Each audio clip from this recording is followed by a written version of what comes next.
అల్లూరి జిల్లా డుంబ్రిగూడ గ్రామ పంచాయతీ పరిధిలో ఓ గర్భిణి పురిటి నొప్పులతో అష్టకష్టాలు పడింది.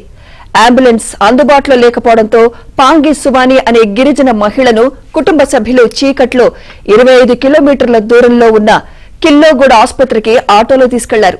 అయితే హాస్పిటల్లో విద్యుత్ లేదని, డెలివరీ చేయడం కుదరదని సిబ్బంది చెప్పింది.